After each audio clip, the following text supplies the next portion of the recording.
Imagine being married off at 12 years old to a man 3 times your age, knowing that your wedding night might very well be your last night alive.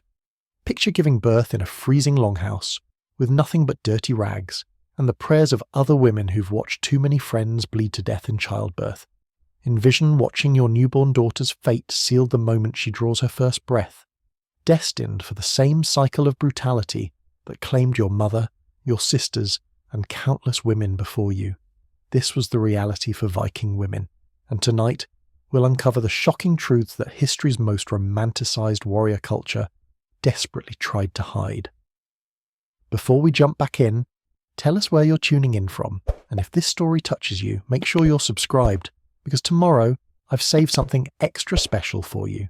Hello and welcome, dear listener, to this deeply moving journey through one of history's most misunderstood chapters. Whether you're seeking solace after a difficult day, looking for a peaceful escape from the modern world, or simply drawn to the untold stories that textbooks never dared to share, I'm honoured that you've chosen to spend this quiet time with me tonight. Before we begin this exploration together, I'd love to know where in the world you're listening from and what brings you to this moment of reflection. Are you curled up in bed as midnight approaches, or perhaps finding a moment of calm during a restless night? Maybe you're halfway across the globe where dawn is breaking, seeking a gentle way to start your day with deeper understanding. Whatever your circumstances, you're now part of a special community, a gathering of thoughtful souls who believe that the most profound truths often emerge from the shadows of history, from the voices that were silenced, from the stories that were deemed too uncomfortable to tell. This community of ours spans continents and time zones, united by our shared desire to truly understand the human experience in all its complexity. We don't shy away from difficult truths, but we approach them with gentleness, with respect, and with the recognition that every story we uncover honours someone who lived, loved, suffered, and endured.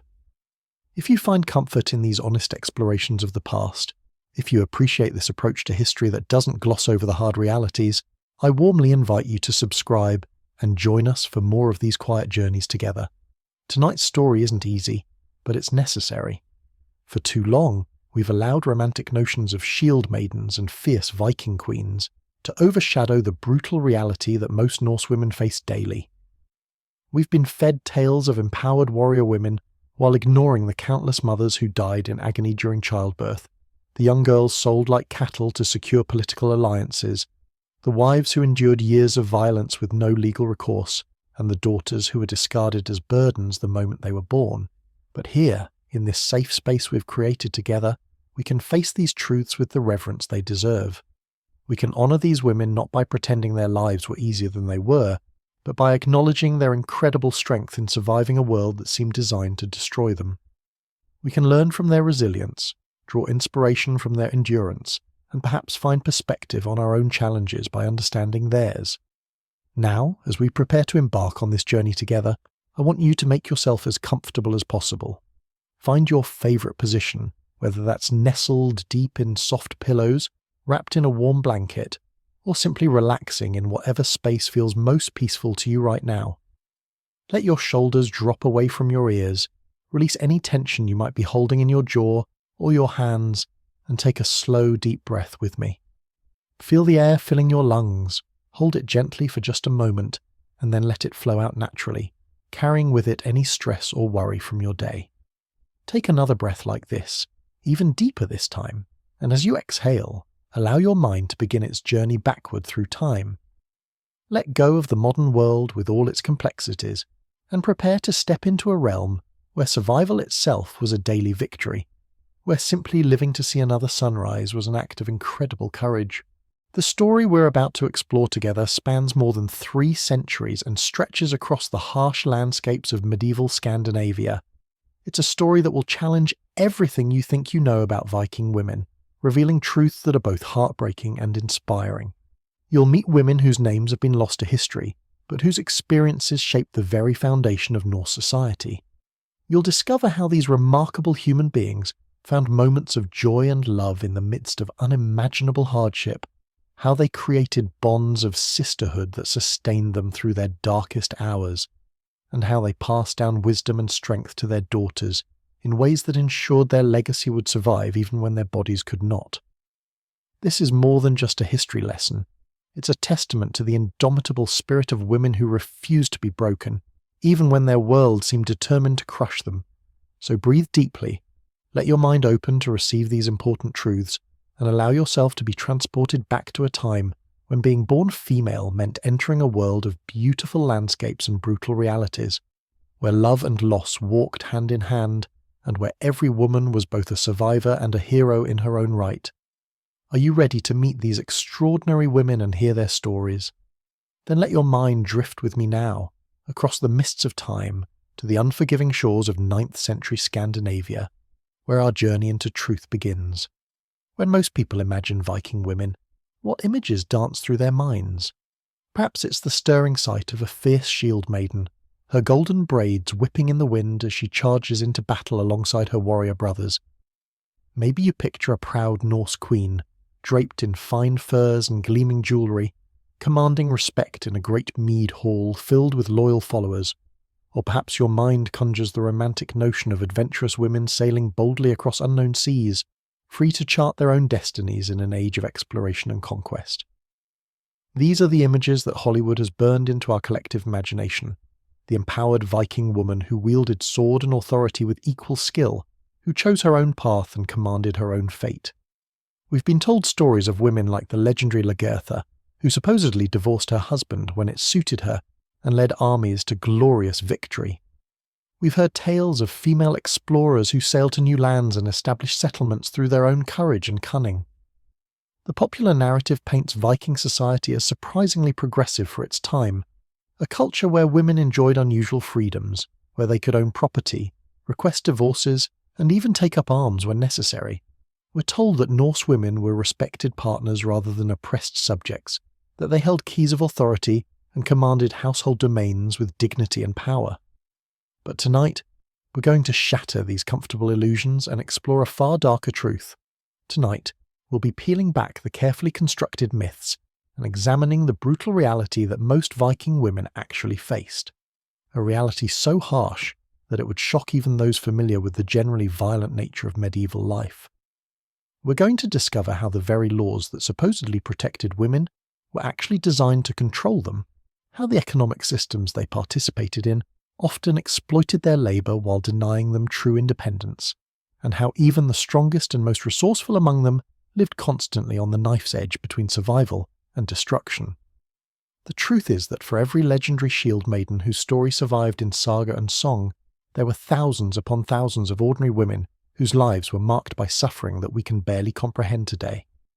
For every queen who wielded political influence, there were countless daughters sold into marriage before their bodies were ready for the physical demands it would bring.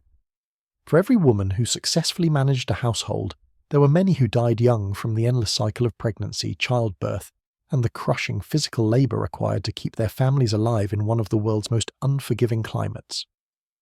We're going to explore how Viking society's celebrated warrior culture created a system where violence against women was not just tolerated but often encouraged, where a woman's value was measured almost entirely by her ability to produce male heirs, and where even the most basic aspects of daily life posed mortal dangers that men simply didn't face. We'll uncover how the harsh realities of geography and climate made survival itself a brutal struggle, one that fell disproportionately on the shoulders of women who had to somehow create warmth, nourishment and safety in a world that offered precious little of any. This isn't a story about victimhood, though. It's a story about incredible resilience in the face of overwhelming odds. It's about women who found ways to love and laugh and dream, even when their world seemed designed to crush their spirits. It's about the quiet heroism of mothers who sang lullabies to children they weren't sure would survive the winter, of wives who found moments of tenderness with husbands in a culture that often treated marriage as a business transaction, and of daughters who somehow managed to pass strength and wisdom to the next generation despite having so little of either to spare. Tonight, we're going to honour these women not by romanticising their struggles, but by bearing witness to the truth of their experiences. We're going to understand how they navigated systems of oppression that were often invisible to the men around them, how they created networks of support and survival that historians have only recently begun to appreciate, and how they developed strategies for endurance that allowed not just their own survival, but the continuation of their entire culture. So prepare yourself for a journey that may challenge everything you thought you knew about the Viking Age. Prepare to meet women whose strength wasn't measured in sword strokes or conquered territories, but in their ability to face each new day despite knowing that it might bring fresh suffering. Prepare to discover that the most remarkable thing about Viking women wasn't their legendary freedom, but their extraordinary ability to find hope and meaning in lives that offered them very little of either. The real story of Viking women isn't found in the grand sagas or the romanticized tales of warrior queens. It's found in the quiet spaces between the lines of history, in the archaeological evidence of countless unnamed graves, in the legal documents that reveal how women were bought and sold, and in the small, heartbreaking details that tell us how they lived, loved, suffered, and somehow endured, in a world that seemed determined to break them. Are you ready to meet these real women, in all their complexity and humanity? Then come with me now, and let's step together into their world. Preparing and narrating this story took us a lot of time, so if you are enjoying it, subscribe to our channel, it means a lot to us. Now back to the story. Come with me now to the windswept settlement of Ravensfjord, nestled deep in the treacherous mountains of what we now call Norway. The year is 847 AD, and the first frost of autumn has painted the birch leaves a brilliant gold against the steel-grey sky that seems to press down upon the earth like a heavy woolen blanket. The air carries the sharp bite of winter's approach, mixed with the acrid smoke rising from the turf-roofed longhouses that huddle together for protection against the elements and the enemies that might emerge from the surrounding wilderness. As dawn breaks over this remote settlement, you can hear the haunting call of ravens echoing off the rocky cliffs that rise like ancient guardians around the small cluster of buildings.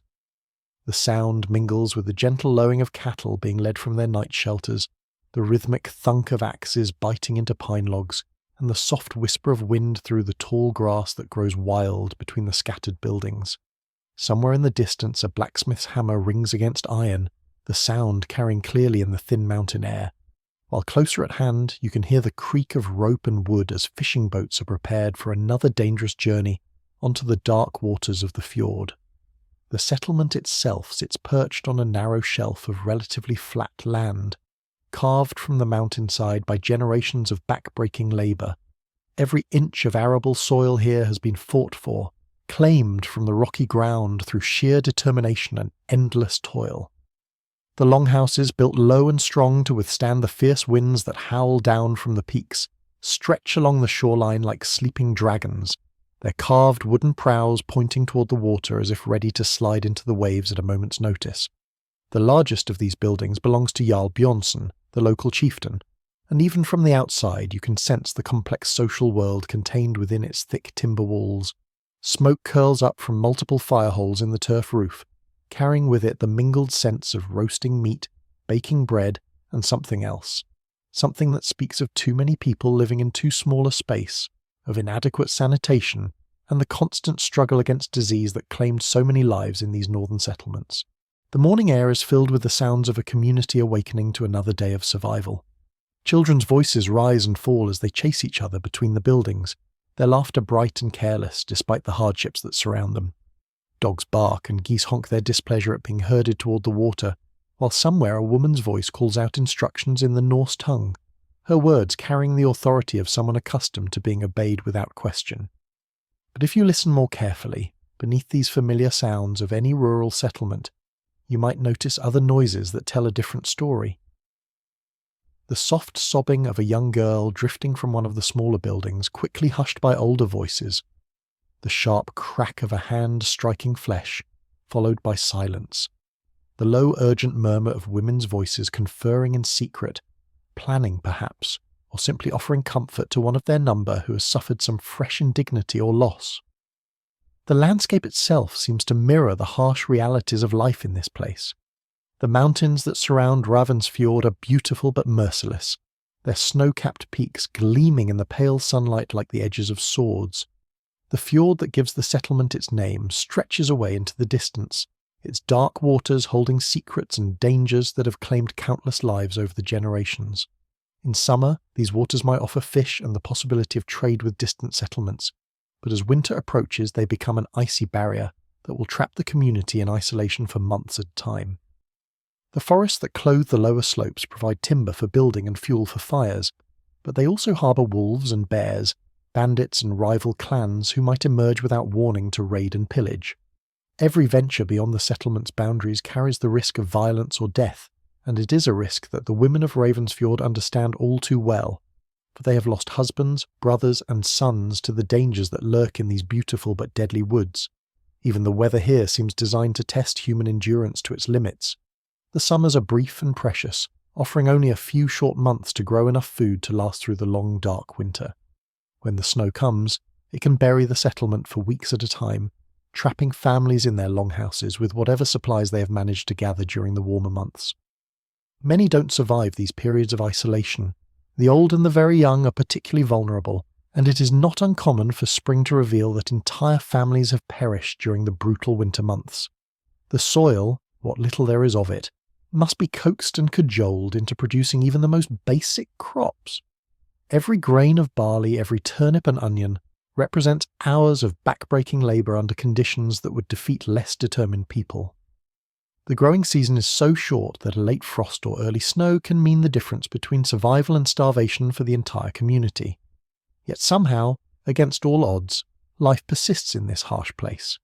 Babies are born, children grow to adulthood, and families find ways to celebrate the small joys that make existence bearable. But the price of this persistence is paid primarily by the women of Ravensfjord, whose daily lives are shaped by struggles and dangers that their male counterparts, for all their own hardships, simply do not face. The very beauty of this place, the way the morning light turns the fjord to molten silver, the majesty of the surrounding peaks, the pristine wilderness that stretches endlessly in all directions, serves as a constant reminder of humanity's fragile hold on existence here. This is a land that tolerates human presence but does not welcome it. A place where survival requires not just strength and courage, but a willingness to endure suffering that would break the spirit of most people. As the sun climbs higher in the sky, casting long shadows across the settlement, you can begin to see the true inhabitants of this place stirring to life, beginning another day in their endless struggle against the elements, against hunger, against disease, and against the countless other threats that make life so precarious in this remote corner of the world. At first glance, Ravensfjord appears to be dominated by the activities of men. You can see Jarl Bjornsson himself striding across the settlement's central area, his massive frame wrapped in a thick bearskin cloak, barking orders to the warriors who will accompany him on today's hunting expedition. Near the shoreline, groups of fishermen work to repair their nets and prepare their boats, their voices carrying across the water as they debate the best locations to try their luck in the increasingly dangerous autumn seas. The ring of metal on metal echoes from the smithy, where the blacksmith and his apprentices forge the weapons and tools that keep the settlement functioning. But look closer, and you'll begin to see the true power that flows through every corner of this harsh community, the quiet, relentless work of women whose labour makes all other activities possible. There, emerging from the smoke-filled interior of the main longhouse, is Solveig, the bread maker. Her arms dusted with flour and her face flushed from the heat of the ovens she tends from before dawn until well after dark. At barely 14 years old, she has already mastered the complex art of turning the settlement's precious grain into the dark, dense loaves that will keep families alive through the coming winter. But Solveig's knowledge extends far beyond simple baking. She knows which wild herbs can be ground into the flour to make it more nutritious, which fermentation techniques will make the grain last longer, and how to stretch the available supplies when stores run dangerously low.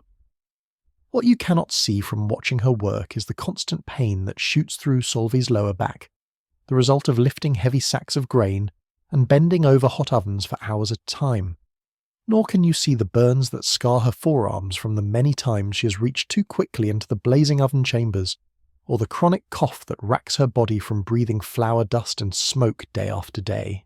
Solveig came to Ravensfjord 3 years ago as part of her father's debt payment to Jarl Bjornsson, and she knows that her value to the settlement lies entirely in her ability to continue producing bread, regardless of how the work destroys her young body.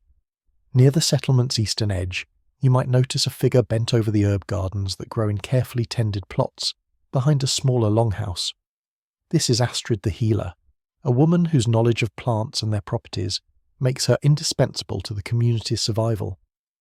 Her weathered hands move with practiced efficiency as she harvests the last of the season's medicinal herbs, sorting them carefully into baskets that will be carried to the drying rooms where they will be prepared for winter storage. Astrid's expertise encompasses not just the healing properties of plants, but also their more dangerous applications. She knows which mushrooms from the deep forest can ease the pain of childbirth and which ones can ensure that an unwanted pregnancy never comes to term. She understands how to prepare poisons that leave no trace, knowledge that has proven useful when dealing with men whose violence threatens the safety of other women in the settlement. But this dangerous wisdom comes at a terrible price. Astrid lives under constant suspicion from the settlement's Christian priest, who views her traditional knowledge as evidence of commerce with dark forces. What casual observation cannot reveal is how Astrid acquired her vast store of knowledge. As a young woman, she watched her own mother die in agony from an infected wound that could have been easily treated if the settlement's previous healer had not perished the winter before. Determined never to feel so helpless again, Astrid sought out every wise woman within 100 miles, trading labour and precious goods for instruction in the healing arts. She learned which plants could stop bleeding, which could fight infection, and which could ease the suffering of those beyond all hope of recovery.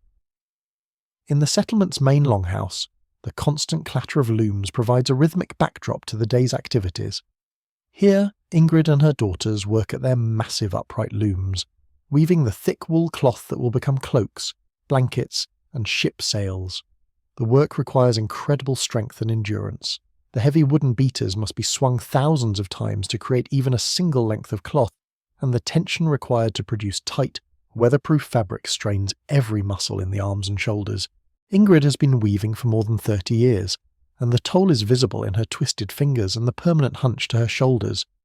But her expertise allows her to create textiles that are not just functional, but beautiful, incorporating complex patterns and colours that make Ravensfjord's cloth prized in trading centres hundreds of miles away. What you cannot see is how Ingrid learned her craft, through beatings administered by her mother-in-law, who would strike her hands with a wooden rod every time she made an error in the pattern. The scars from those lessons are still visible on Ingrid's knuckles, hidden beneath the calluses that have built up from decades of handling rough wool and wooden tools. Near the animal pens that shelter the settlement's precious livestock, Ragnhild tends to the cattle and sheep whose survival will determine whether the community lives or dies in the coming months. Her work begins before dawn and continues until well after sunset, as she ensures that each animal receives enough fodder to maintain its strength through the winter. Ragnhild's knowledge of animal husbandry rivals that of any man in the settlement, but her expertise has been earned through painful experience. 3 winters ago, Ragnhild made a miscalculation in the amount of hay needed to keep the settlement's cattle alive until spring. 6 animals died of starvation, and their loss nearly doomed the entire community. As punishment, Jarl Bjornsson ordered that Ragnhild be given only half rations for the remainder of the winter, a sentence that left her so weakened that she nearly perished herself. The experience taught her to be obsessively careful in her calculations, but it also left her with a permanent fear of making another mistake that could bring such terrible consequences. In every corner of Ravensfjord, women's hands are at work, creating the foundation upon which the settlement's survival rests. They churn butter that will provide essential fats during the lean months. They smoke fish and meat to preserve them against spoilage. They card wool and spin thread that will become the clothing and blankets that keep families warm through the brutal winter nights. Their knowledge encompasses every aspect of survival in this harsh environment, from the best techniques for preserving food to the most effective treatments for the injuries and illnesses that constantly threaten the community's well-being. But everywhere you look, you can also see the price these women pay for their indispensable skills. Their bodies bear the marks of dangerous work performed without adequate protection. Their hands are scarred from handling sharp tools and hot materials, and their faces show the premature aging that comes from lives spent in constant struggle against an unforgiving environment. Without their tireless labour, their accumulated wisdom, and their willingness to sacrifice their own well-being for the good of the community, Ravensfjord would collapse within a single season. Yet their contributions go largely unrecognised by the men who claim authority over the settlement, their expertise dismissed as mere domestic routine rather than the specialised knowledge it truly represents. To truly understand the brutal realities faced by women in Ravensfjord and settlements like it across the Norse world, we must first examine the rigid social structure that governed every aspect of their existence. Viking society was built upon a foundation of strict hierarchies that determined not just a person's economic opportunities, but their very right to life itself. At the pinnacle of this system sat the Jarls, powerful chieftains like Bjornsson who controlled vast territories and commanded the loyalty of hundreds of followers. These men wielded absolute authority over their domains, possessing the power to make decisions of life and death without consultation or appeal. Beneath the Jarls were the Carls, free men who formed the backbone of Norse society. These farmers, craftsmen and warriors owned their own land and tools, could bear arms in defence of their communities, and possessed legal rights that protected them from the worst abuses of their social superiors. While they owed service and tribute to their Jarls, the Carls maintained a degree of autonomy that allowed them to make basic decisions about their own lives and the welfare of their families. At the bottom of this hierarchy were the thralls, slaves who possessed no rights whatsoever and could be bought, sold, beaten, or killed at their master's whim. Many thralls were prisoners of war captured during the raids that brought wealth and prestige to successful Viking leaders. Others were born into slavery, the children of thrall mothers who would never know freedom. Still others had fallen into bondage through debt, crime, or simple misfortune, their previous status as free people meaning nothing once they entered the slave markets that operated in every major Norse settlement. But this social pyramid, rigid as it was, only tells part of the story. For women, an additional layer of subjugation existed that cut across all class boundaries. Even a Jarl's daughter possessed fewer legal rights than the lowliest Carl, and a thrall woman faced horrors that her male counterparts, terrible as their condition was, never had to endure. Under Norse law, women were classified as perpetual minors, forever requiring male guardianship regardless of their age, intelligence, or capabilities. A woman's father controlled her completely until the moment of her marriage, at which point legal authority transferred to her husband. If she was widowed, control passed to her eldest son, or if she had no sons, to her deceased husband's male relatives. At no point in her life could a Norse woman make independent legal decisions, own property in her own name, or represent herself in the legal proceedings that determined the most basic aspects of daily life. This legal framework created a system where women existed primarily as valuable property to be managed and exchanged between men. A daughter's marriage was negotiated like any other business transaction, with her father and prospective husband haggling over bride prices, dowries, and the political alliances that the union would create. The woman herself had no voice in these negotiations, despite the fact that their outcome would determine every aspect of her future existence. The bride price system, in particular, created perverse incentives that made women's lives even more precarious. Families with multiple daughters faced enormous economic pressure to marry them off as quickly as possible, before the cost of feeding and housing them became prohibitive. This led to the practice of child marriage, where girls as young as 12 or even younger were sold to men who might be decades older. The legal age of consent was tied not to physical or emotional maturity, but to the onset of menstruation, a criterion that condemned countless children to adult responsibilities. Their bodies and minds were nowhere near ready to handle. The economic realities of Norse society made these practices even more brutal. In a subsistence economy where survival depended on maximizing every resource, children were viewed primarily through the lens of their economic utility. Sons represented potential warriors and inheritors who would strengthen the family's position, while daughters were seen as temporary members of the household who would eventually transfer their loyalty and labour to their husbands' families. This calculation led many families to practice female infanticide, exposing newborn daughters to the elements rather than investing scarce resources in their upbringing. Even when daughters were allowed to live, they received vastly inferior treatment compared to their brothers. Boys were fed first and given the best portions of food, while girls often subsisted on whatever scraps remained. Male children received training in valuable skills like weaponcraft and seamanship, while girls were taught only the domestic arts that would make them useful to their future husbands. The result was a system that systematically weakened women's bodies and minds, preparing them for lives of subservience rather than independence. The legal code that governed Norse society reflected and reinforced these inequalities at every level. The concept of weregild, the monetary compensation required for killing someone, assigned different values to different types of people, with women consistently valued lower than men of equivalent social status.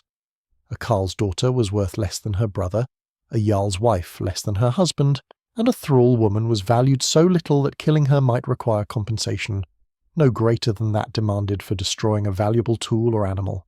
Marriage laws were particularly brutal in their treatment of women's autonomy and safety. While Norse legal codes did technically allow women to seek divorce, under certain extreme circumstances, the practical barriers to doing so were almost insurmountable. A woman seeking divorce needed male relatives willing to support her claim and take responsibility for her afterward, a requirement that effectively gave men veto power over their wives' attempts to escape abusive relationships. Even when divorce was granted, women typically lost access to their children, who were considered their father's property regardless of their emotional bonds with their mothers. The concept of rape under Norse law revealed the complete dehumanization of women's bodies and experiences. Sexual assault was not treated as a crime against the woman herself, but as property damage inflicted upon her male guardian.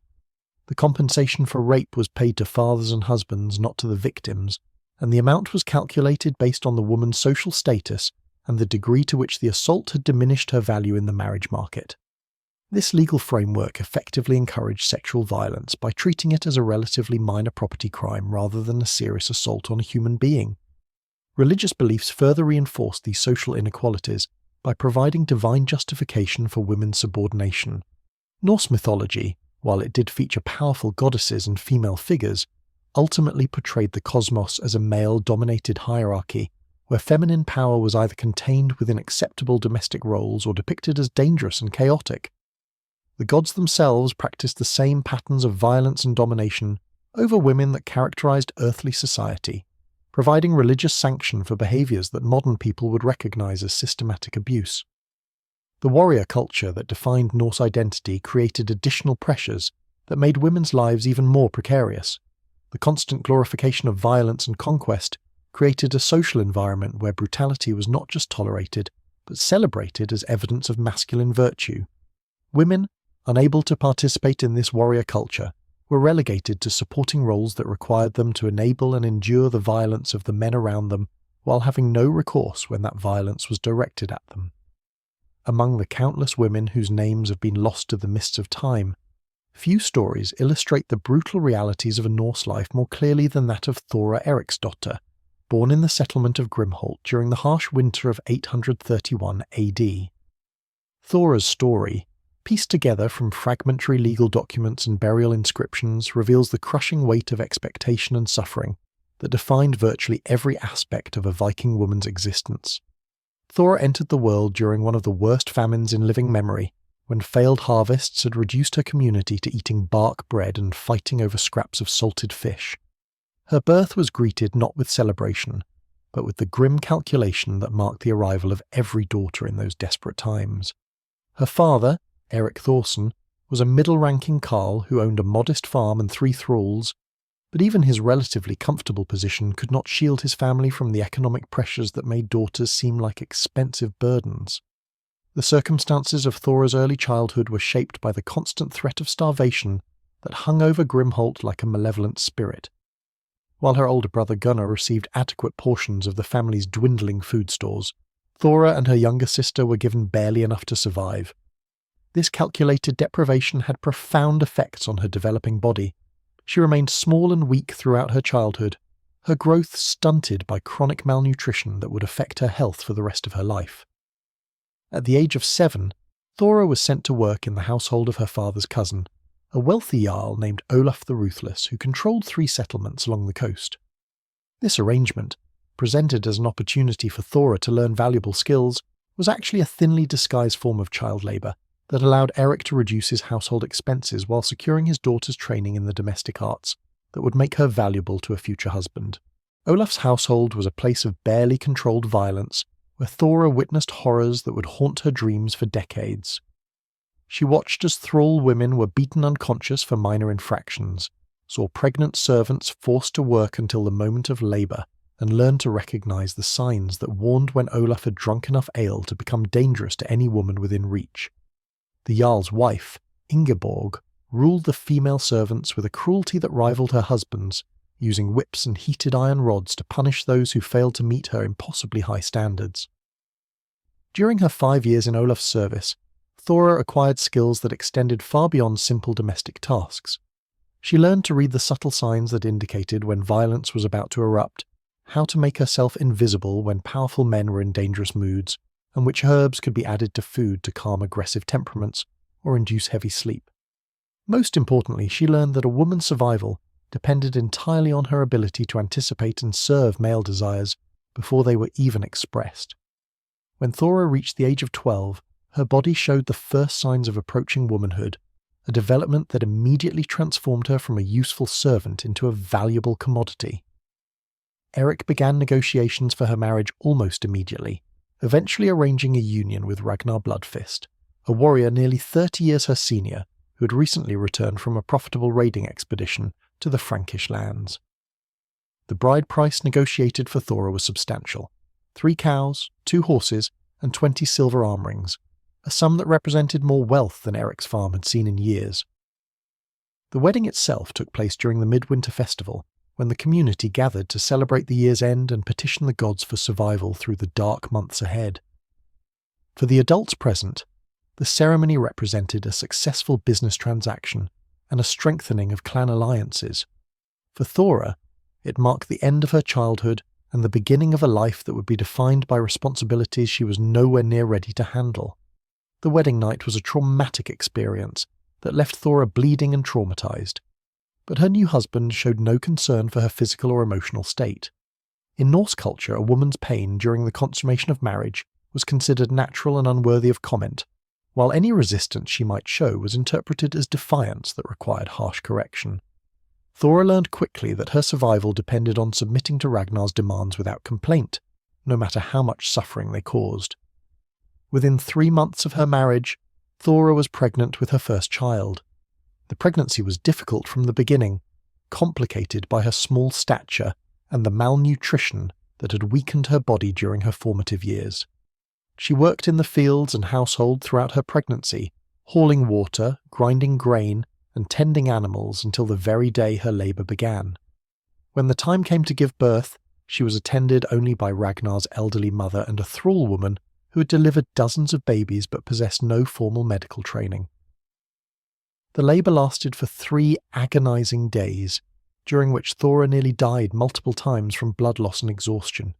The child, a daughter she desperately wanted to name Astrid after her own grandmother, survived only a few hours after birth. Ragnar's reaction to the loss was not grief but anger. He blamed Thora for failing to produce the son he needed and announced that she would have to prove her worth by immediately becoming pregnant again. Over the next 8 years, Thora endured 7 more pregnancies, each one taking a terrible toll on her already fragile health. 3 of the children were stillborn, 2 died within their first year, and 1 son lived to the age of 4 before succumbing to a fever that swept through the settlement. Only 1 child, a daughter named Sigrid, survived to adulthood, but even this blessing was tainted by Ragnar's disappointment at having produced another useless female. The constant cycle of pregnancy, childbirth, and infant loss devastated Thora's body and spirit. By the age of 20, she looked like a woman twice her age, her hair prematurely grey, and her face marked by lines of chronic pain and exhaustion. Her teeth had begun to fall out, a common consequence of the nutritional demands of repeated pregnancies, and her back was permanently bent from years of heavy labour performed while carrying children. Ragnar's frustration with Thora's failure to produce male heirs led to increasingly violent outbursts that left her covered in bruises and struggling with injuries that never properly healed. When she miscarried during her 9th pregnancy, a loss directly attributable to a beating Ragnar had administered in a drunken rage, he declared that she was cursed by the gods and began making plans to divorce her and seek a younger, more fertile wife. The prospect of divorce terrified Thora more than the abuse she endured daily. As a divorced woman with no sons to protect her, she would become completely dependent on the charity of male relatives who had already made it clear they considered her a burden. Her daughter Sigrid would remain with Ragnar, leaving Thora entirely alone in a world that had no place for women without male protection. In desperation, Thora sought help from the settlement's Volva, a wise woman named Valdis, who was rumoured to possess knowledge of herbs that could ensure conception of male children. The price for this assistance was steep: Thora had to give up her most precious possession, a silver brooch that had belonged to her mother, but she paid it willingly, clinging to the hope that she might yet save herself by producing the son Ragnar demanded. The potion Valdis provided did result in another pregnancy, but this final attempt at redemption would prove to be Thora's undoing. Already weakened by years of abuse and childbearing, her body simply could not withstand the demands of another pregnancy. She died during labour at the age of 21, her last breath spent whispering prayers to Frigg that her unborn child might somehow survive. The child, ironically, was the son Ragnar had so desperately wanted, but he lived only 3 days after his mother's death. Thora's daughter Sigrid, now 9 years old, watched her mother buried in an unmarked grave with none of the ceremony or grave goods that would mark the passing of someone whose life was considered valuable.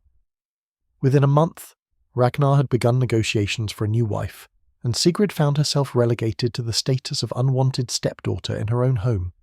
The rhythm of a Norse woman's daily existence was dictated not by personal choice or preference, but by the relentless demands of survival in one of the world's most unforgiving environments.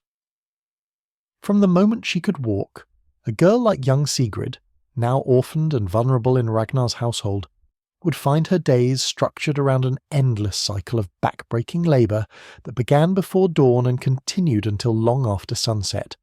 The winter morning in Grimholt starts in absolute darkness, hours before the sun will make its brief appearance above the southern horizon. Inside the longhouse, the air is thick with smoke from the central hearth that has burned continuously throughout the night, its flames the only thing standing between the household and the killing cold that grips the settlement. The temperature inside barely rises above freezing despite the fire, and every breath creates visible clouds of vapour that hang in the stagnant air. Sigrid awakens not to the luxury of gradual consciousness, but to the sharp prod of her stepmother's staff against her ribs. Gunhild, Ragnar's new wife, wastes no time on gentle morning greetings. There is far too much work to be done, and every moment of daylight is precious beyond measure. The child rolls from her sleeping furs, her bare feet hitting the frozen earth floor with a shock that sends pain shooting up her legs. The sleeping area she shares with the thralls is located at the far end of the longhouse, where the heat from the fire barely penetrates and ice crystals form on the walls during the coldest nights. Her first task of the day is to venture outside into the pre-dawn darkness, to break the ice that has formed over the water barrels during the night. This seemingly simple chore requires careful technique. The ice must be broken without damaging the precious wooden containers beneath, and the work must be done quietly enough not to wake Ragnar, whose violent temper is particularly dangerous in the early morning hours, when the effects of the previous night's drinking still cloud his judgment. The water itself, when finally freed from its icy prison, is so cold it burns her hands and makes her teeth ache when she drinks. But Sigrid has learned to be grateful for even this basic necessity. During the harshest winter months, when the streams freeze solid and snow must be melted for every drop of water the household consumes, even this miserable morning ritual represents a form of abundance. Once the water is secured, Sigrid must tend to the animals whose survival represents the difference between life and death for the entire household. The sheep and cattle are housed in a shelter attached to the main longhouse, sharing their warmth with the human inhabitants in an arrangement that provides mutual benefit while creating its own set of challenges. The animal quarters reek of manure and urine, creating an atmosphere so toxic that working there for extended periods causes headaches and nausea that can last for hours. The animals themselves are as desperate as their human caretakers, their ribs showing through their winter coats, despite the careful rationing of hay that represents months of summer labour.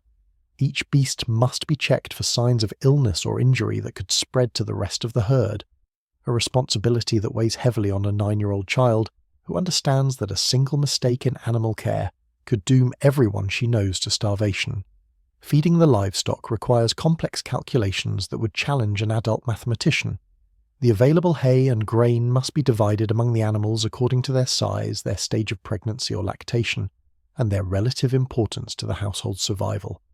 A pregnant cow receives more food than a barren one, while the rams and bulls that will father next year's offspring are given priority over the older animals whose productivity has begun to decline.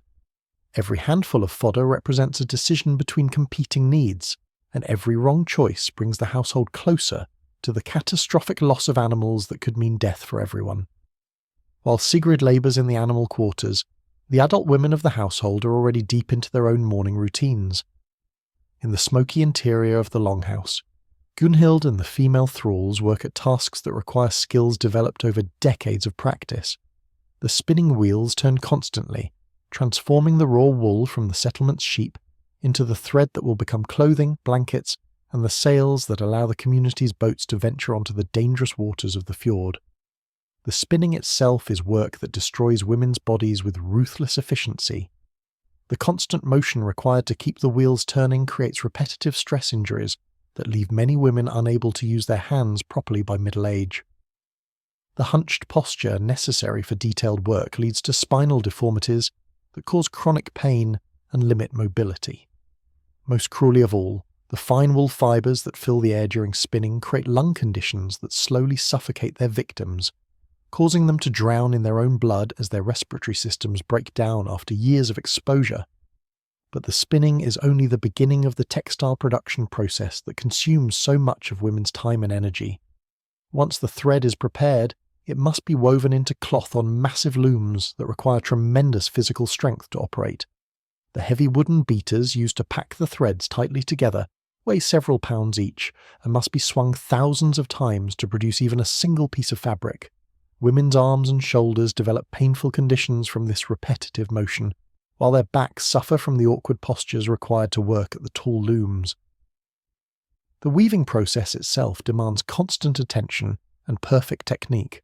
A single mistake can ruin hours or even days of work, wasting precious materials that the household cannot afford to lose. The threads must be kept at exactly the right tension to prevent breakage, while the complex patterns that make Norse textiles valuable require memorization of intricate sequences that can span hundreds of rows. A moment's inattention, or a memory lapse, can create flaws that render the finished cloth unsuitable for trade, representing not just lost labour, but potentially lost opportunities for the family's economic advancement. As the morning progresses and the weak winter sun finally appears above the horizon, the women's work shifts to food preparation and cooking, tasks that carry their own deadly risks. The cooking fires that provide heat and prepare meals also fill the longhouse with smoke that causes eye damage and respiratory problems. Women working over open flames suffer frequent burns from splashing grease and flying sparks, injuries that often become infected in the unsanitary conditions of winter confinement. The food itself represents another series of complex decisions and dangerous processes. The preserved meat that forms the foundation of winter meals must be carefully inspected for signs of spoilage that could poison the entire household. Grain that has been stored since the harvest must be cleaned of mould and vermin before grinding, a process that fills the air with dust and chaff that aggravates breathing problems. Even the simple act of preparing vegetables requires knowledge of which ones are safe to eat after months of storage and which have developed toxins that could prove fatal. Throughout all of these activities, the women work in conditions of cold that would be considered unbearable by modern standards. Their clothing, while warm by medieval standards, provides insufficient protection against the brutal temperatures that grip the settlement for months at a time. Their hands crack and bleed from exposure to cold and harsh materials, while their feet suffer from frostbite damage that accumulates over the years, eventually leaving many women unable to walk properly. The work continues without pause throughout the short winter day, as each task completed merely reveals another waiting to be done. There are no rest periods, no moments of leisure, no time set aside for personal needs or wants. The women of Grimholt exist in a state of constant motion, their bodies and minds focused entirely on the endless struggle to keep their families alive through another brutal winter.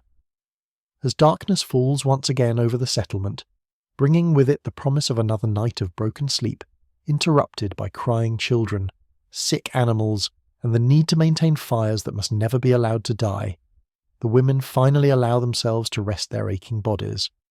But even sleep offers little respite, as they know that tomorrow will bring the same grinding routine of survival, and that a single day of rest could mean the difference between life and death for everyone they love. Beyond the crushing weight of daily survival, Norse women bore additional responsibilities that connected them to the spiritual and cultural heart of their communities in ways that often proved as dangerous as they were essential. In a world where the boundary between the physical and supernatural realms remained frighteningly thin, Women served as the primary guardians of ancient wisdom, ritual knowledge, and the delicate practices that kept their people in harmony with forces beyond human understanding. The role of the vulva, or seeress, represented perhaps the most perilous path a Norse woman could walk. These practitioners of Saidar magic wielded genuine power within their communities, consulted by jarls and common folk alike when facing decisions that could determine the fate of entire settlements. Yet this influence came at a price that few modern people could comprehend. The vulva existed perpetually on the edge of society, respected and feared in equal measure, always one failed prophecy or political miscalculation away from accusations of witchcraft that could end in brutal execution. Helga the Farseer had walked this treacherous path for more than 2 decades, serving the communities scattered throughout the northern fjords with her uncanny ability to divine the future and communicate with the spirits of the dead.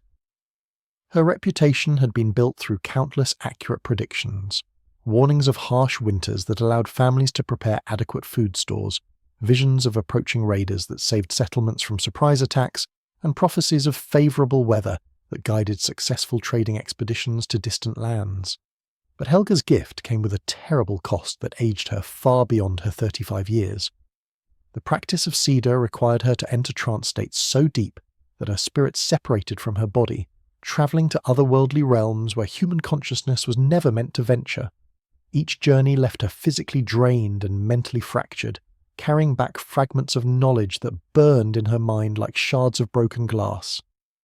The constant exposure to supernatural forces had left her partially blind in one eye, prone to seizures that could strike without warning, and subject to visions that sometimes made it impossible for her to distinguish between the world of the living and the realm of the dead. The actual practice of Saidar was a grueling ordeal that pushed the human body and mind to their absolute limits. Helga would begin her rituals by fasting for days at a time, weakening her physical form until the barriers between worlds became thin enough to cross.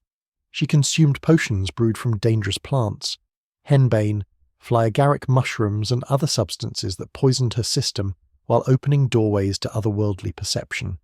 The rituals themselves took place in sacred groves or burial mounds, often during the darkest nights of winter when the spirits were most active and the cold could kill an exposed person within hours. During her trances, Helga's body would convulse and writhe as her spirit travelled through realms populated by beings of immense power and alien intelligence. She communed with the Norns, who wove the fates of gods and mortals alike, sought counsel from the spirits of ancient vulvas who had passed beyond the veil of death, and ventured into the halls of the gods themselves to witness events that had not yet come to pass in the mortal world. The knowledge she gained during these journeys was purchased with pieces of her own soul, each vision leaving her less human and more connected to forces that cared nothing for mortal suffering. The social position of women like Helga reflected the complex and contradictory attitudes that Norse society held toward feminine spiritual power. On one hand, the vulva commanded a respect and fear that exceeded that given to most men. Warriors would seek her blessing before battle, jarls would delay important decisions until they could consult her visions, and entire communities would alter their plans based on her prophecies. Yet this same power made her perpetually suspect, especially as Christian influence began to spread through the Norse world, and traditional practices came to be viewed as evidence of commerce with demons. Helga's knowledge extended far beyond simple divination into areas of expertise that made her indispensable to the women of her community, even as they feared her supernatural abilities. She possessed detailed understanding of herbs and their properties, knowing which plants could ease the pain of childbirth, prevent unwanted pregnancies, or induce miscarriages when bearing a child would threaten a woman's life. This medical knowledge, intertwined as it was with magical practices, placed her in constant danger from Christian priests who viewed any healing that did not invoke their god as evidence of witchcraft. More dangerously still, Helga knew the secrets of life and death in ways that went far beyond natural medicine.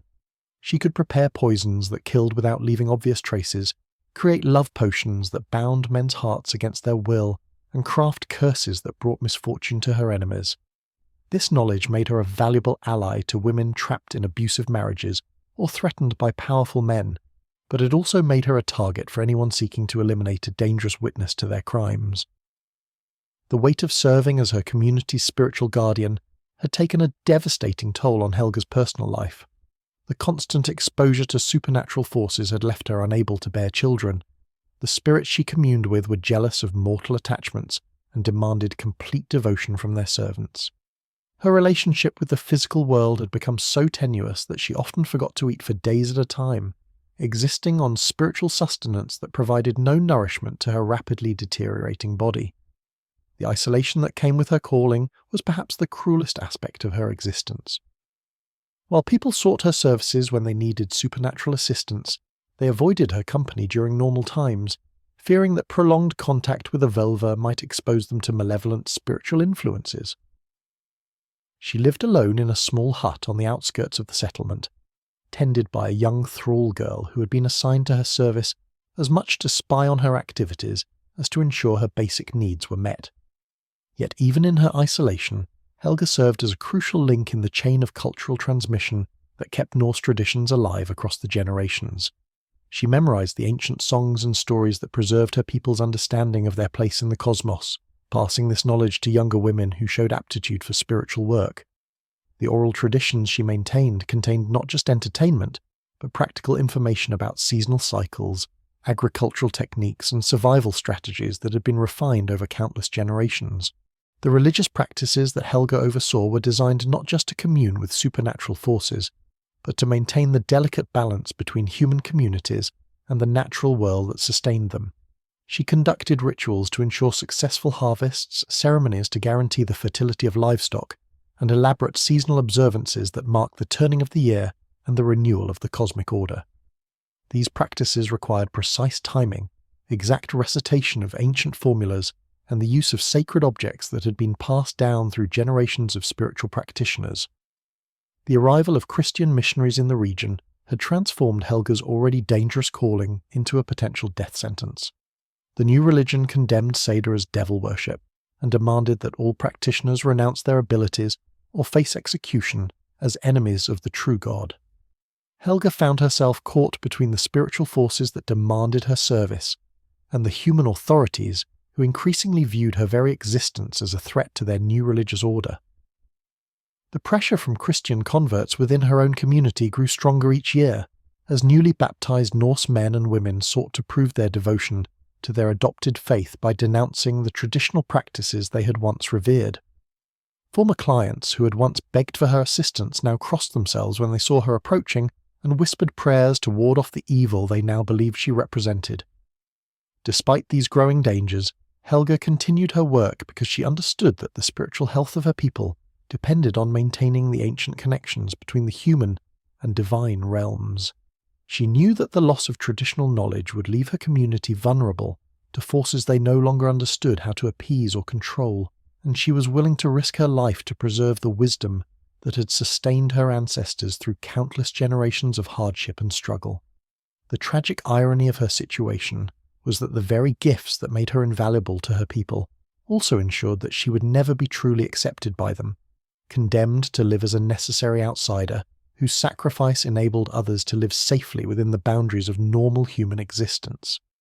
While Helga the Farseer represented the dangerous heights of feminine spiritual power, the story of Brynja Ironsdottir reveals how even women of noble birth found their lives constrained and brutalized by the very systems that supposedly granted them privilege and protection.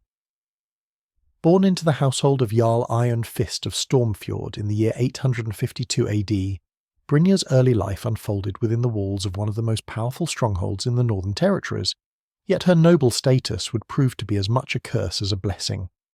From the moment of her birth, Brynja's value was calculated not in terms of her potential as an individual human being, but as a political asset whose marriage could secure alliances, territory, or tribute for her father's expanding domain. Unlike the daughters of carls or thralls, who might at least hope for unions based on practical compatibility or local custom, Brynja faced the prospect of being traded to the highest bidder in a marketplace, where the stakes were measured in armies, fortresses, and the shifting loyalties of powerful men who viewed human relationships as just another form of warfare. Her childhood within the Great Hall of Stormfjord exposed her to levels of luxury that would have seemed impossible to women like Thora or young Sigrid, yet this comfort came wrapped in expectations and restrictions that made her existence a gilded form of imprisonment. She was attended by a dozen female thralls whose sole purpose was to ensure that she developed into the kind of perfect political bride who could command the highest possible price when the time came for her father to negotiate her future. Every aspect of Brynja's education was designed to maximize her value in the marriage market, rather than to develop her own capabilities or interests. She learned to play the harp and sing the ancient songs that would entertain her future husband's guests, but she was forbidden to learn the practical skills of household management that might give her actual power within a marriage.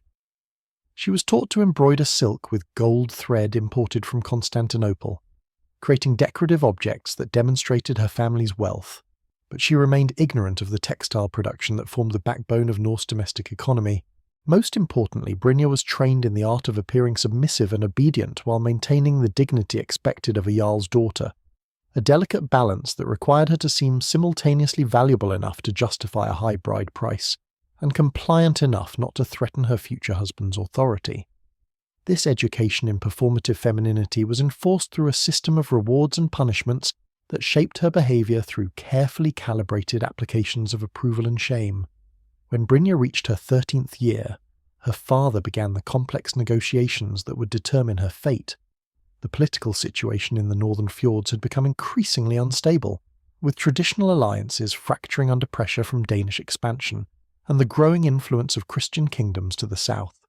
Jarl Iron Fist needed allies who could provide military support against these threats, and his daughter represented his most valuable bargaining chip in securing the partnerships necessary for his survival.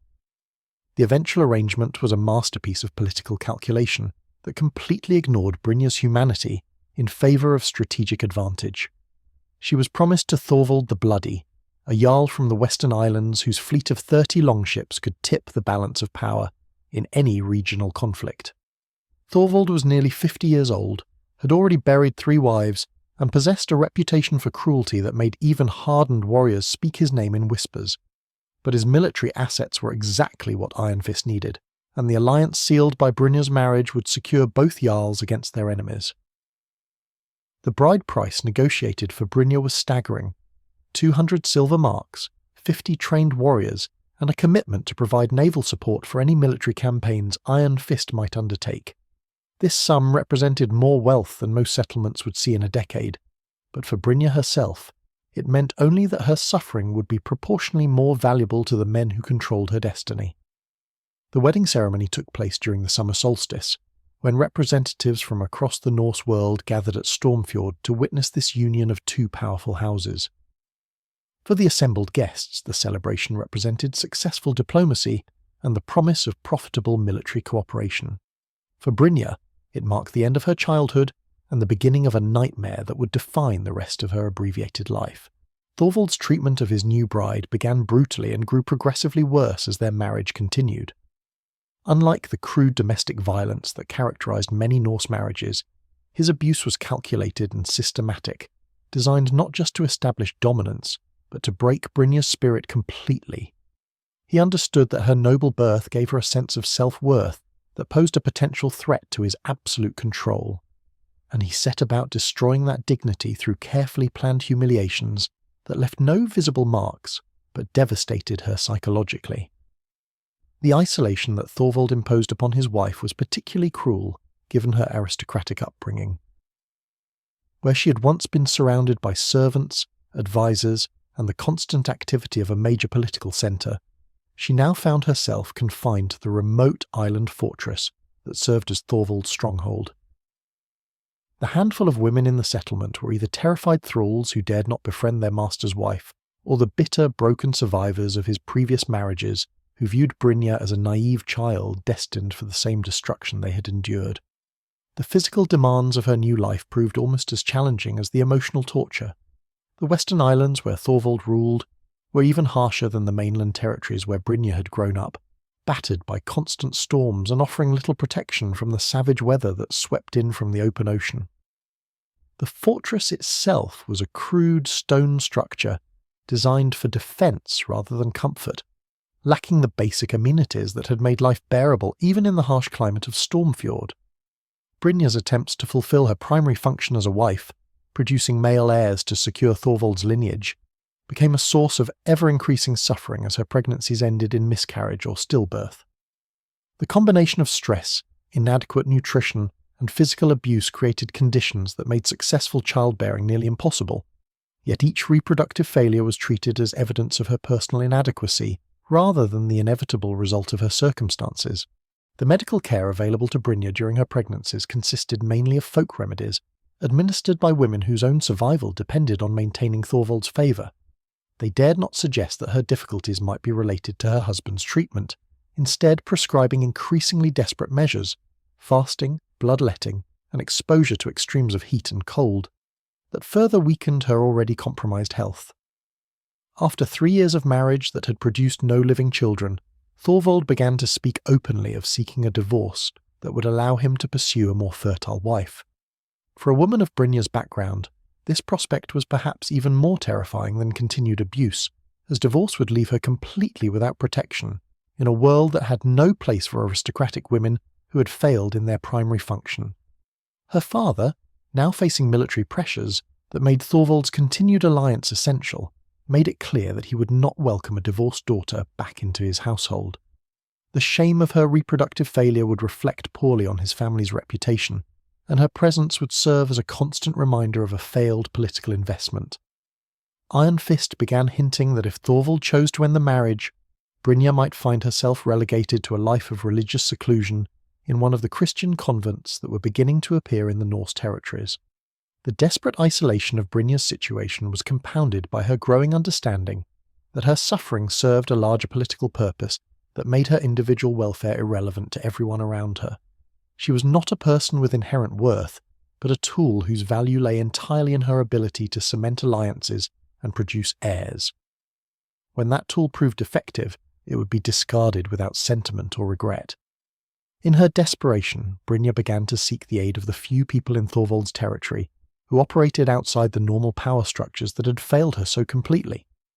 She made contact with a network of wise women and outcasts who maintained the old knowledge and provided services that the official hierarchy preferred to ignore. These women offered her potions and rituals designed to ensure successful pregnancy, but they also provided something even more valuable: recognition of her humanity and validation of her suffering in a world that had convinced her that her pain was both deserved and necessary. The knowledge she gained from these marginalized women would eventually lead to the most significant decision of Brynja's short life, but it would also set in motion events that would bring her story to its tragic and inevitable conclusion. The intricate web of relationships that bound Norse women to their families, communities, and social hierarchies created a complex system of alliances and enmities that could determine whether a woman lived or died, prospered or suffered in grinding poverty. Within this network, the bonds between women often represented the only source of genuine support and protection available to those trapped within the rigid confines of a brutally patriarchal society. Yet these same relationships could also become sources of devastating conflict when scarce resources, competing loyalties, or simple desperation set women against one another in struggles for survival. The household of Jarl Magnus the Grim in the settlement of Ironhold provided a perfect example of how women's relationships could serve as both lifeline and battlefield within the confines of Norse domestic life. Magnus maintained a complex family structure that included his wife Valdis, his elderly mother Ragnhild, 3 daughters from his first marriage, 2 concubines who had borne him sons, and more than a dozen female thralls whose status ranged from valued household managers to brutalized field workers. Valdis, as the Jarl's current wife, theoretically held the highest position among the household's women, controlling the keys that symbolized domestic authority and commanding the respect due to the mother of Magnus's potential heir. Yet her actual power was constantly undermined by the presence of Ragnhild, whose decades of experience managing the household had created networks of loyalty and obligation that predated Valdis's arrival by many years. The older woman possessed detailed knowledge of the family's resources, relationships, and vulnerabilities that made her indispensable to the household's functioning, regardless of her son's new wife's official status. The tension between these 2 women created an atmosphere of constant conflict that affected every other female member of the household. Ragnhild had spent 30 years building her authority through careful cultivation of relationships with thralls, management of crucial household resources, and the accumulation of knowledge about everything from seasonal weather patterns to the personal weaknesses of neighbouring jarls. She viewed Valdis as an interloper whose inexperience posed a threat to the careful systems that had kept the household functioning through decades of political upheaval and economic uncertainty. Valdis, for her part, understood that her position depended entirely on her ability to produce male heirs while simultaneously establishing her own authority within the domestic sphere. At 22 years old, she had already endured 2 difficult pregnancies that had ended in the births of daughters, children whose existence, while not worthless, failed to secure her status in the way that sons would have. The pressure to conceive again, combined with the daily struggles for authority within the household, had left her in a state of constant nervous exhaustion that affected her health and her ability to manage the complex responsibilities of her position.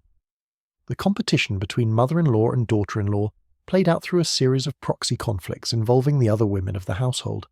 Each sought to build coalitions of support among the thralls and free women whose labour kept the establishment functioning, offering protection, better treatment, or small privileges in exchange for loyalty during the inevitable confrontations that marked daily life in Ironhold. Astrid, the eldest of Magnus's daughters from his first marriage, found herself caught between these competing authorities in ways that highlighted the impossible situations faced by young women within complex Norse households. At 17, she was old enough for marriage but had not yet been promised to anyone, largely because Magnus was waiting for political circumstances that would allow him to negotiate the most advantageous alliance possible. This liminal status left her with significant domestic responsibilities, but no clear authority to make decisions, creating constant friction with both Valdis and Ragnhild as they competed for influence over her actions and loyalties. The situation was further complicated by the presence of Sigrid and Helga, Magnus's 2 concubines, whose status within the household remained deliberately ambiguous. Both women had borne him sons, a fact that gave them considerable protection and influence, but their unofficial position left them vulnerable to the jealousy and manipulation of the legitimate wife who saw their children as potential threats to her own offspring's inheritance rights. The complex negotiations required to maintain peace between these competing mothers, each seeking advantages for her own children, created an atmosphere of constant tension that permeated every aspect of household life. The female thralls who performed the manual labour that kept the household functioning found themselves trapped within these conflicts in ways that made their already brutal existence even more precarious. Those who aligned themselves with the winning side in any particular dispute might earn small improvements in their treatment, better food, warmer sleeping quarters, or protection from sexual abuse. But choosing the wrong ally could result in punishments that range from increased workloads to physical beatings that left permanent injuries. Freydis, a thrall woman in her 30s who served as the household's primary cook, had navigated these treacherous waters for more than a decade by developing an intricate understanding of the shifting alliances and enmities that characterized the women's quarters. Her survival depended on her ability to provide useful information to competing factions, while avoiding actions that would mark her as a threat to any of the free women whose favour she needed to maintain. This constant political calculation, layered on top of the exhausting physical demands of her work, had aged her far beyond her years and left her with a cynical understanding of human nature that coloured every interaction. The seasonal rhythms that governed household life created additional pressures that tested these fragile relationships to their breaking point. During the long winter months, when the entire household was confined within the cramped quarters of the longhouse, the normal tensions between competing women escalated into open conflicts that could turn violent without warning. The combination of inadequate food supplies, bitter cold, and forced proximity created conditions where minor disagreements could explode into feuds that split the household into warring factions. The management of food resources during these difficult periods became a particularly contentious issue, as each woman sought to ensure adequate nutrition for herself and those under her protection.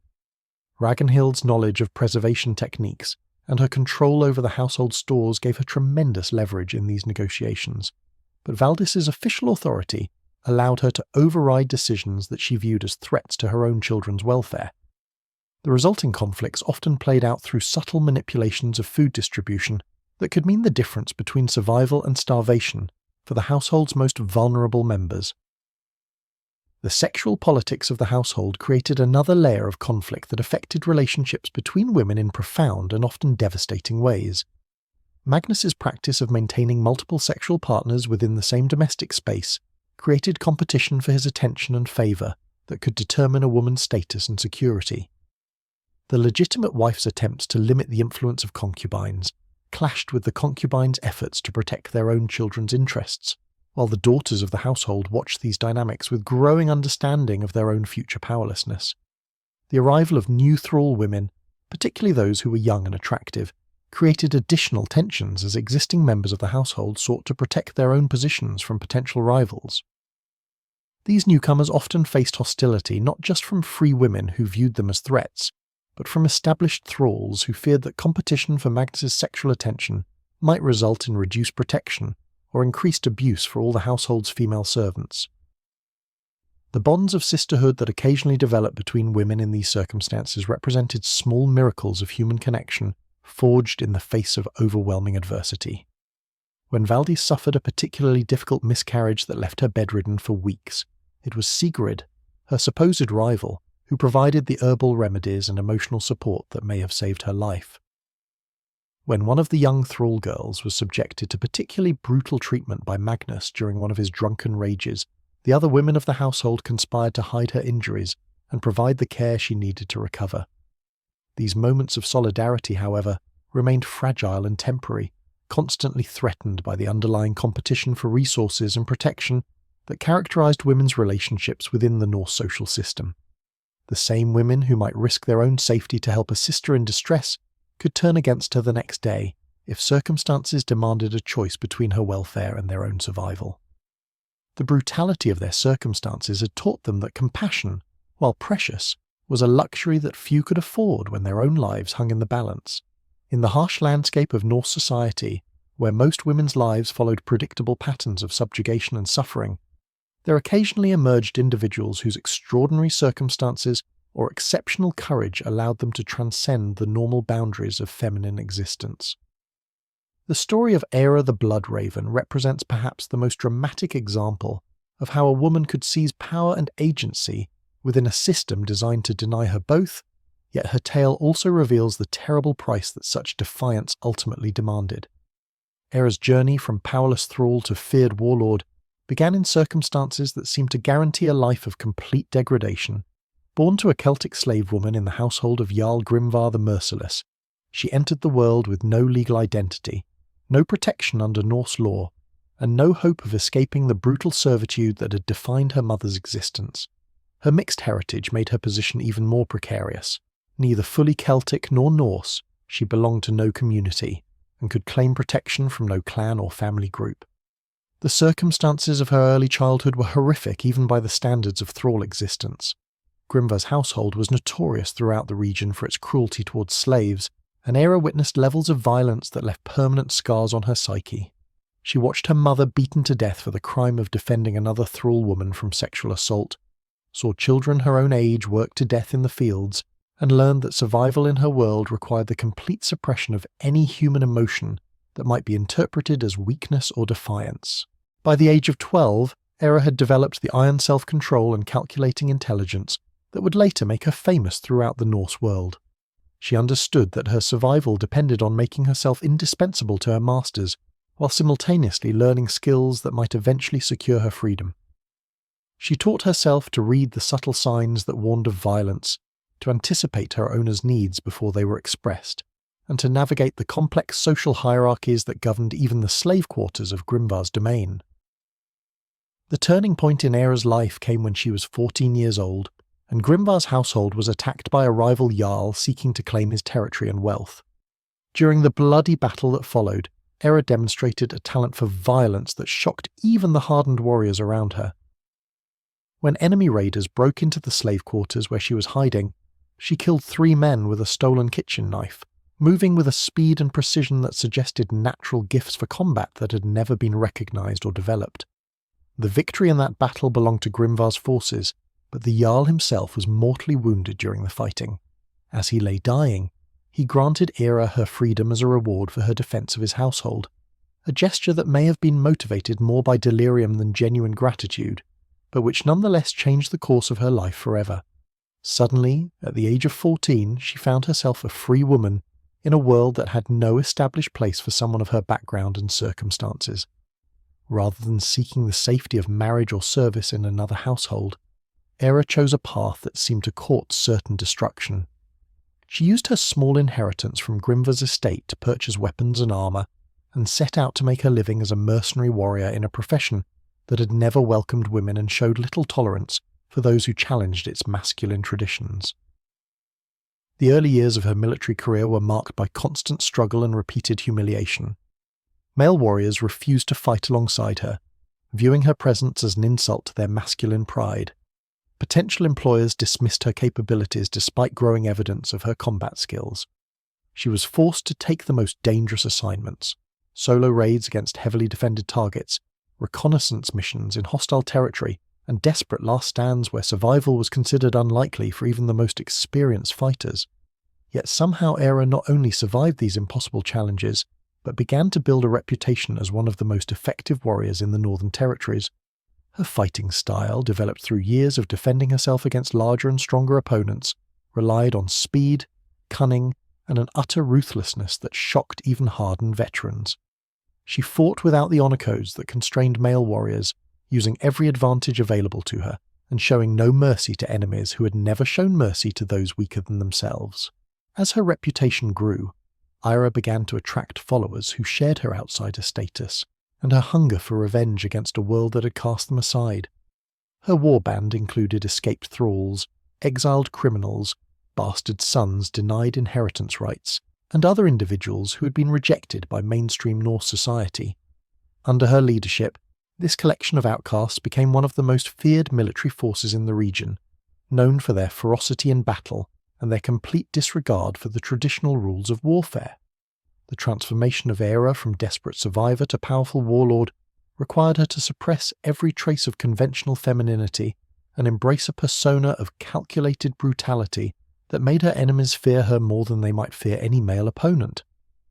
She cultivated an image of supernatural ferocity, encouraging rumours that she possessed magical powers and could not be killed by ordinary weapons. Her appearance became a carefully constructed symbol of terror. She wore black armour decorated with raven feathers, painted her face with designs that evoked the war goddesses of Norse mythology, and carried weapons that she claimed had been blessed by Odin himself. The success of Era's warband allowed her to accumulate wealth and territory that eventually rivaled that of established jarls, but her rise to power came at enormous personal cost. The constant violence required to maintain her position had left her emotionally numbed, incapable of the normal human connections that might have provided some relief from the brutal demands of her chosen life. She could trust no one completely, knowing that any sign of weakness or sentiment could be exploited by enemies who would show her no mercy if her power ever faltered. The relationships she maintained with other women were particularly complex and painful. While some admired her achievements and saw her as proof that women could transcend their traditional limitations, others viewed her as a dangerous aberration whose very existence threatened the stability of the social order that, however oppressive, provided them with whatever security they possessed.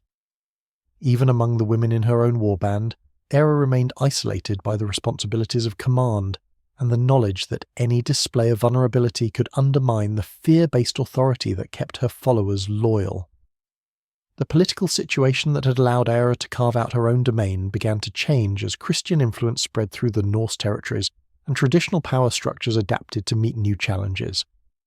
The anarchic conditions that had enabled a former thrall to rise to prominence through pure force of will were gradually replaced by more stable institutions that had little tolerance for individuals who operated outside established hierarchies.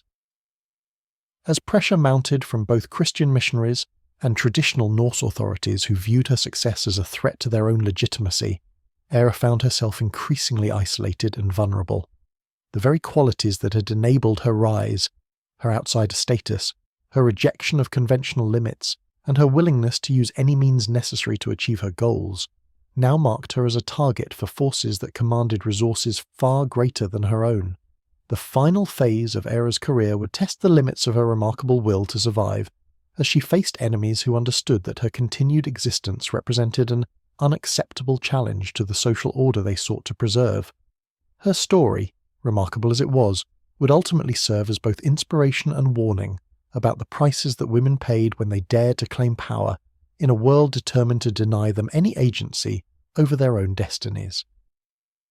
The threads of evidence that allow us to reconstruct the brutal realities of Viking women's lives continue to emerge from archaeological sites across the Norse world, each discovery adding new layers to our understanding of experiences that were deliberately obscured by the male chroniclers who shaped the historical record. Modern scientific techniques have begun to reveal truths that the sagas and chronicles never dared to document, painting a picture of systematic violence and oppression that challenges every romanticized notion of Viking gender relations. Recent excavations at burial sites throughout Scandinavia have uncovered evidence of violence against women that was far more widespread and severe than previously imagined. Skeletal remains show patterns of injury that speak to lives marked by constant physical abuse, fractured skulls that healed poorly, broken ribs that suggest repeated beatings, and pelvic damage consistent with sexual violence and traumatic childbirth. These injuries, found in graves spanning several centuries and geographic regions, reveal that brutality against women was not aberrational, but systematic, woven into the very fabric of Norse society. Perhaps most disturbing are the discoveries at sites like Hedeby and Birka, where forensic analysis has revealed that many women died violent deaths during their reproductive years. Isotope analysis of their bones shows evidence of chronic malnutrition during childhood and adolescence, suggesting that girls were systematically deprived of adequate food even within relatively prosperous households. The combination of poor nutrition and early pregnancy created conditions that made maternal mortality catastrophically high, with some communities losing more than half of their women before the age of 30. The DNA evidence emerging from these studies has shattered long-held assumptions about Viking family structures and reproductive practices. Genetic analysis of remains from multiple Norse settlements reveals patterns of relatedness that suggest widespread sexual coercion and forced breeding arrangements. Many children buried alongside women show genetic markers indicating that their fathers were significantly older male relatives, evidence of incestuous relationships that were likely the result of coercion rather than choice. Even more troubling is the growing body of evidence for systematic infanticide of female children. Archaeological sites across the Viking world show dramatically skewed sex ratios in child burials, with boys outnumbering girls by margins that cannot be explained by natural mortality patterns. Chemical analysis of bone remains suggests that many female infants died from deliberate starvation or poisoning, while others show trauma patterns consistent with violent death shortly after birth. The isotope signatures found in women's bones tell stories of lives marked by constant mobility and displacement that contradicts romanticized notions of Viking women as willing participants in exploration and settlement. Many female remains show evidence of having originated in regions hundreds of miles from where they were ultimately buried, suggesting large-scale trafficking of women between communities. The stress markers in these bones indicate that such relocations were traumatic experiences that left lasting physiological damage. Recent discoveries in Ireland and Britain have provided particularly stark evidence of the Viking slave trade's impact on women's lives. Mass graves near known Viking settlements contain the remains of dozens of young women who show signs of malnutrition, disease, and violent death. Isotope analysis reveals that many originated in Scandinavia itself, suggesting that Viking raids targeted their own communities as much as foreign territories when seeking captives for the international slave markets. The preservation of organic materials in bog sites and permafrost locations has yielded artifacts that illuminate the daily realities of women's lives with unprecedented detail. Textiles found in these contexts show evidence of hasty, poor-quality construction that suggests women were forced to work under extreme time pressure with inadequate materials. Many garments show repair patterns indicating that they were worn until they literally fell apart, speaking to levels of poverty that left women unable to replace even basic clothing. Analysis of preserved food remains from household middens reveals dietary patterns that confirm the systematic malnutrition of women and girls suggested by skeletal evidence. Protein-rich foods were consistently reserved for male household members, while women and children subsisted primarily on grain porridge supplemented with whatever scraps remained after the men had eaten. During lean seasons, women's caloric intake dropped to levels that would have made pregnancy and successful childbirth nearly impossible. The discovery of medical instruments in women's graves has provided insight into the crude and dangerous healthcare available to Norse women. Surgical tools found alongside female remains are primitive by any standard, consisting mainly of sharp knives and crude forceps that would have caused tremendous trauma during use. The presence of these instruments suggests that many women endured surgical procedures without anesthesia or proper sterilization, adding another layer of suffering to already dangerous medical conditions.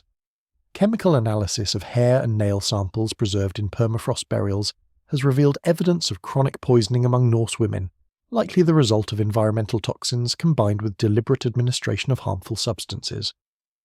Many samples show elevated levels of lead, mercury, and arsenic that would have caused neurological damage, reproductive problems, and early death. Some of these poisonings may have been accidental, resulting from the use of contaminated cookware and cosmetics, but the patterns suggest that others were deliberate, perhaps administered by family members seeking to control women's behavior or eliminate those viewed as burdens. The study of Norse legal documents through advanced imaging techniques has revealed previously hidden text that provides shocking insight into the legal framework that governed women's lives. Palimpsest analysis has uncovered laws that explicitly authorized violence against women under circumstances that would have encompassed virtually any behavior that displeased male relatives. These hidden legal provisions reveal that wife-beating, sexual assault, and even murder of women were not crimes under certain circumstances, but were considered legitimate exercises of male authority. Modern climate analysis has allowed researchers to correlate periods of environmental stress with archaeological evidence of violence against women, revealing that female mortality spiked dramatically during years of poor harvests or harsh weather. This pattern suggests that women served as expendable resources during times of crisis, with families deliberately allowing or causing their deaths to preserve resources for male members who are considered more valuable for long-term survival. The application of new dating techniques to burial sites has revealed that the practice of burying women alive with their deceased husbands was far more common than previously believed. Previously thought to be rare ritual sacrifices associated with high-status burials, these companion deaths now appear to have been routine practices that condemned thousands of women to terrible deaths in the name of religious observance and male property rights. Archaeological evidence from workshop sites reveals that women's labour was systematically exploited in ways that left permanent damage to their bodies. Textile production areas show evidence of working conditions that would have caused severe respiratory problems, repetitive stress injuries, and exposure to toxic dyes and chemicals. The remains of women found in these contexts show patterns of disease and deformity, consistent with a lifetime of dangerous industrial labour, performed without adequate protection or compensation. Perhaps most heartbreaking is the evidence of resistance and solidarity that emerges from careful analysis of women's graves and settlements. Hidden compartments in longhouses reveal caches of herbs and tools that suggest networks of women secretly practicing medicine and providing mutual aid despite official prohibitions. Burial goods include coded symbols and hidden messages that may have served as communication systems allowing women to share information and resources beyond the knowledge of their male overseers. The genetic legacy of Viking expansion, traced through modern DNA analysis, tells a story of systematic sexual violence that affected populations across Europe and beyond. The Y chromosome signatures of Norse males appear in populations from Iceland to Russia, but the mitochondrial DNA patterns tell a different story, one of local women forcibly incorporated into Viking communities through rape, kidnapping, and coerced marriage. These scientific discoveries continue to accumulate, each new finding adding detail to our understanding of experiences that were deliberately hidden from the historical record. The women of the Viking Age emerge from this research not as the empowered shield maidens of popular imagination, but as survivors of a systematic campaign of violence and oppression that sought to reduce them to mere property in service of male ambitions.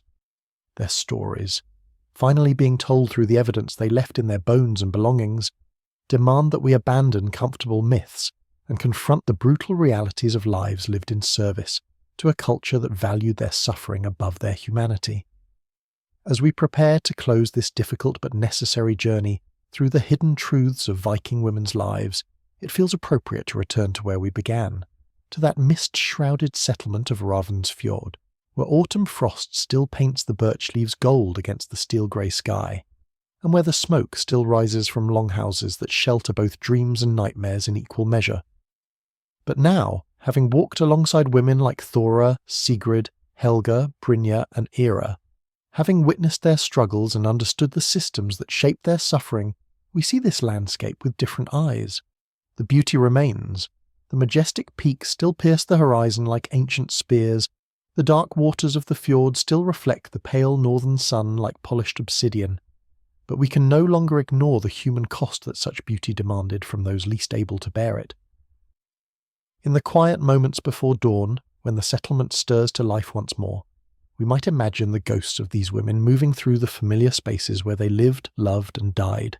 Here is Solveig, her young hands already scarred from the bread ovens, kneading dough for another day's survival, while her back aches with the pain of premature aging.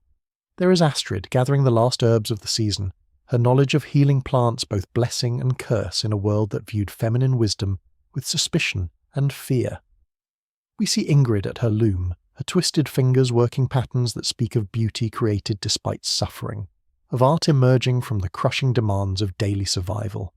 Her daughters watch and learn, absorbing not just the techniques of textile production, but the harder lessons about endurance, about finding meaning in work that slowly destroys the body while keeping the soul alive. In the animal pens, Ragnhild tends to the cattle, whose survival will determine whether her family lives or dies in the coming winter. Each decision weighted with the knowledge that a single mistake could bring catastrophic consequences. Her expertise, earned through painful experience and constant vigilance, represents the accumulated wisdom of generations of women who learned to read the signs of weather, season, and animal behaviour because their very existence depended on such knowledge. The archaeological record speaks to us across the centuries, revealing truths that the sagas never dared to tell. In the chemical signatures of ancient bones, we read stories of chronic malnutrition and systematic violence. In the patterns of burial goods, we see evidence of lives spent in service to others, of women whose worth was measured only by their ability to produce and preserve, rather than by their inherent human dignity. Yet even in the darkest corners of this evidence, we find traces of something that could not be completely extinguished. The bonds of sisterhood that sustained women through their darkest hours, the small acts of kindness that made survival possible, the quiet courage that allowed mothers to sing lullabies to children they weren't sure would see another winter. The DNA legacy that Viking women left behind tells its own story, spreading across continents not through conquest and glory, but through the systematic displacement and exploitation of female bodies in service of male ambitions. Their genetic signatures appear in populations from Greenland to the Mediterranean, marking not triumph but trauma, not exploration but extraction of human resources from one community to serve the needs of another. Modern science continues to reveal new chapters in these women's stories, each discovery adding depth to our understanding of experiences that were deliberately hidden from the historical record. Ground-penetrating radar has revealed mass graves of women and children in major trading centres, their remains showing evidence of violence that speaks to systematic campaigns of terror designed to break resistance and secure compliance. Isotope analysis of preserved textiles reveals working conditions that would be considered criminal by modern standards. Exposure to toxic dyes and chemicals that cause blindness, respiratory failure, and neurological damage. Yet these same textiles display artistry and technical skill that rivals anything produced by modern industrial methods, speaking to the remarkable talents of women who created beauty while their own lives were systematically destroyed. The preservation of organic materials in permafrost and bog environments has yielded artifacts that illuminate the daily realities of women's lives with heartbreaking clarity. Combs carved from antler show wear patterns consistent with chronic head lice infestations, evidence of overcrowded living conditions and inadequate sanitation. Wooden bowls bear scrape marks that suggest their owners were forced to consume every scrap of available food, leaving nothing to waste in a world where starvation was always just one bad harvest away. Perhaps most moving are the small personal items that speak to women's attempts to maintain dignity and beauty despite their circumstances. Tiny bronze mirrors, polished smooth by countless hands, reflect the faces of women who somehow found reasons to care about their appearance, even when their world offered them so little reason for hope. Delicate jewellery made from scraps of precious metal speaks to an irrepressible human desire for beauty and self-expression that survived even the most brutal attempts to crush it. The climate data that scientists have reconstructed for the Viking period reveals environmental pressures that made survival a constant struggle, even for those not burdened by systematic oppression. The medieval warm period that enabled Viking expansion was punctuated by years of catastrophic weather that brought famine, disease, and social upheaval to communities already stretched to their breaking point. During these crisis periods, the archaeological evidence shows that women and children died in disproportionate numbers, sacrificed to preserve resources for those deemed more essential to community survival. Yet somehow, through all of this suffering and loss, the culture survived and even flourished in its own brutal way. The sagas that celebrate masculine heroism were preserved and transmitted by women who memorized thousands of lines of poetry while grinding grain and spinning wool. The intricate legal codes that governed Norse society were maintained by women who could not represent themselves in court, but who understood every nuance of the laws that controlled their lives. The religious traditions that gave meaning to Viking existence were sustained by women like Helga, who paid with their sanity and their lives to maintain connections between the human and divine realms. The domestic skills that kept families alive through impossible winters were developed and refined by countless generations of women who transformed raw materials into the necessities of life through knowledge that was never written down but was passed from mother to daughter in quiet moments between the demands of survival. As we drift away from these ancient shores, carrying with us the weight of these women's stories, we might reflect on how their experiences connect to our own world and our own struggles. The systematic devaluation of women's labour, the normalisation of violence against female bodies, the treatment of women as property to be managed and exchanged. These patterns did not end with the Viking Age, but continue to shape societies around the world in ways both obvious and subtle. The courage these women showed in facing each new day, despite knowing what it might bring, their determination to find moments of joy and connection even in the midst of suffering, their willingness to sacrifice their own welfare for the sake of children who might have better lives. These qualities remain as relevant and inspiring today as they were 1,000 years ago. In honouring their memory, we do not romanticize their suffering or suggest that their pain served some greater purpose. Instead, we bear witness to the full scope of human experience, acknowledging both the capacity for cruelty that marked their world and the resilience that allowed them to survive and even transcend their circumstances. Their legacy lives on not just in the DNA they passed to future generations, but in every act of courage by women who refuse to accept that their worth is determined by others, in every moment of solidarity between women facing impossible choices, in every effort to preserve beauty and meaning in a world that often seems designed to destroy both. As sleep finally claims us, let us carry these women with us into our dreams, not as distant historical figures, but as sisters whose struggles illuminate our own, whose strength reminds us of what human beings can endure, and whose stories demand that we never forget the price that has been paid for the freedoms we sometimes take for granted. May their voices continue to echo across the centuries, reminding us that behind every statistic of violence, every archaeological artifact, every fragment of ancient lore, there lived and breathed human beings who deserved better than the world they inherited, but who somehow found ways to leave that world a little more bearable for those who came after. In their memory, may we build a world where no woman's worth is measured by her ability to bear suffering in silence, where feminine wisdom is honoured rather than feared, and where the bonds of sisterhood that sustained our ancestors continue to grow stronger with each passing generation. Sleep well, knowing that you carry their strength within you, and that their story, brutal though it was, is also a story of survival, of love persisting against impossible odds, and of the indomitable human spirit that no amount of oppression can completely extinguish. Good night, and may your dreams be filled not with their suffering, but with their courage, their love, and their unshakable belief that somewhere, somehow, a better world was possible. Up next, you've got 2 more standout stories right on your screen. If this one hit the mark, you won't want to pass these up. Just click and check them out.